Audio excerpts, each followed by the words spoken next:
La corniche djidjelienne.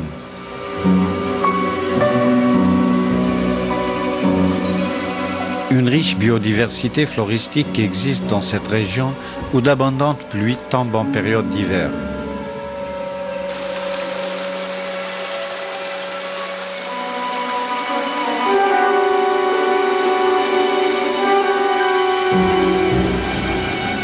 Cette région dispose d'importantes ressources hydriques.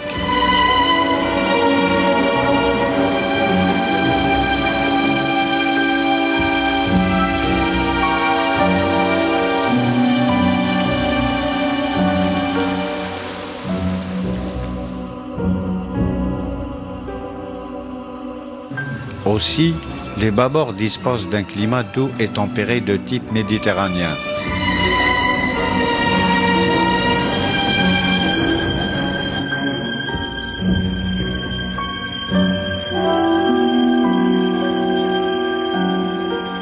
Ces massifs côtiers, grâce à leurs multiples ressources, ont favorisé l'essor de nombreuses civilisations humaines, et ce depuis au moins l'époque néolithique.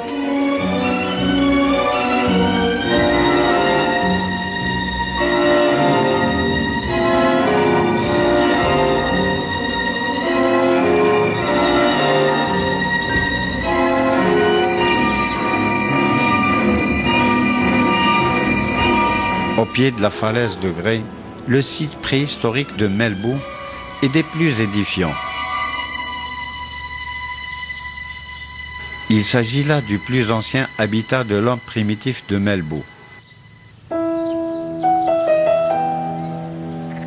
Ce même homme a utilisé ces parois rocheuses pour vivre et évoluer.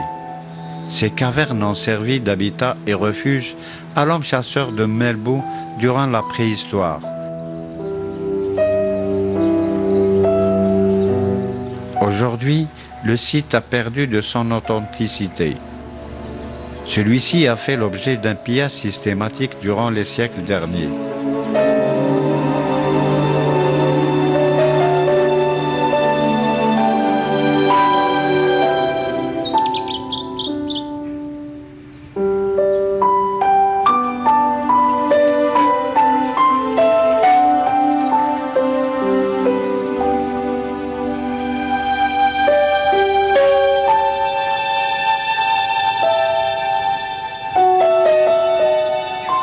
Peu de traces matérielles, notamment les outils en pierre taillée conçus par le Capsien naguère, n'existent plus à Melbou. C'est dire que les pilleurs ont dépouillé ce site de ses éléments historiques.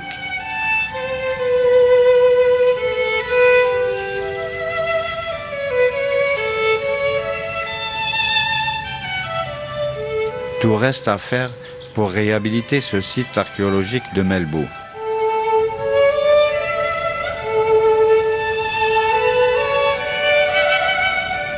À l'est de la corniche djidjelienne, Phéniciens et Carthaginois ont tour à tour imprégné la région de leur sceau civilisationnel.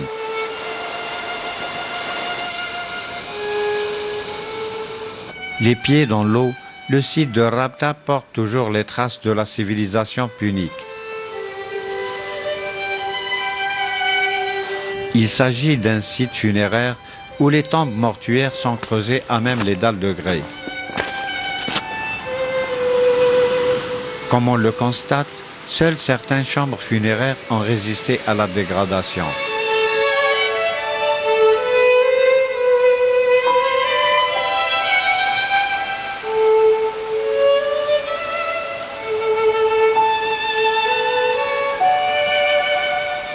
Et visiter ces mêmes chambres funéraires n'est pas de tout repos.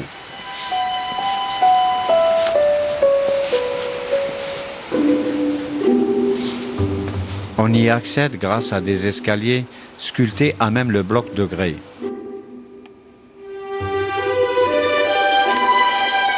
Il fait sombre à l'intérieur. Il s'agit de chambres funéraires communicantes dont l'accès reste difficile.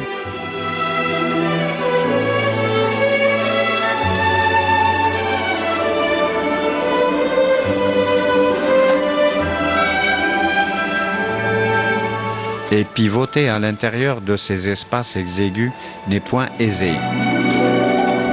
Ces mêmes chambres funéraires ont été pillées, squelettes et divers objets funéraires ont disparu.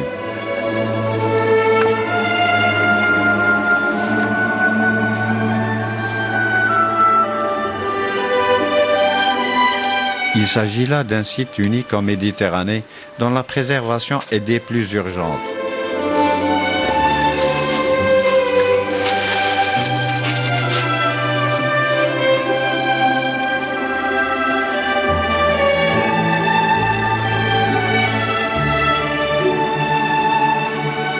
Comment conserver ce site archéologique à portée méditerranéenne? Sur ce registre, le débat reste toujours ouvert.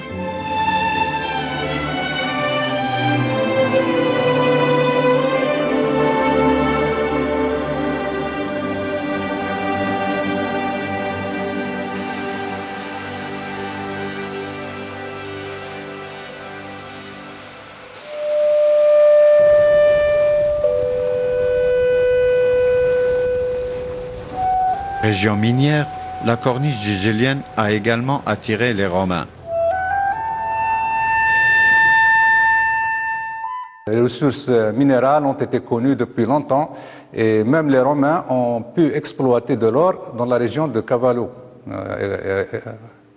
l'Aouana actuellement, dans la région de Boussoufa. Il y a des puits, des vestiges romains qu'on appelle les puits romains où ils ont exploité de l'or, qui est un sous-produit de minéralisation cuprifère, c'est-à-dire la minéralisation du cuivre.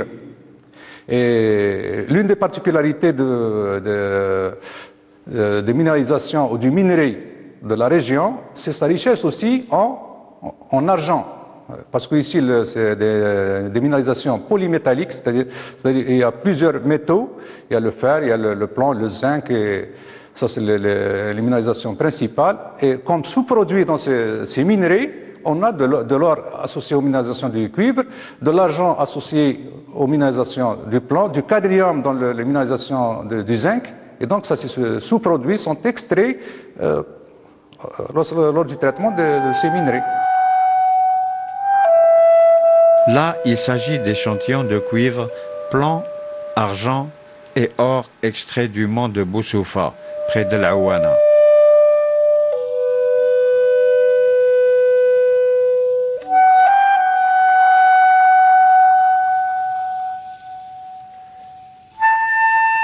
À côté de Selma, la région minière de Boussoufa reste à explorer.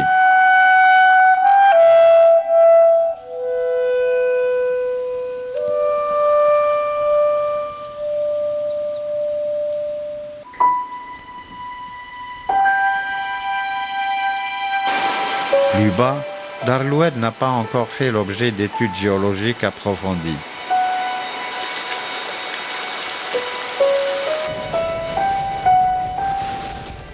Dans cette région, les vestiges romains restent peu nombreux au niveau de la corniche gégélienne.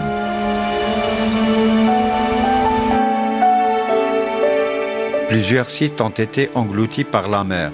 Les Babors et leur frange littorale ont subi les affres des séismes et divers raz-de-marée durant les siècles passés. Des sites romains gisent de nos jours au fond de la mer.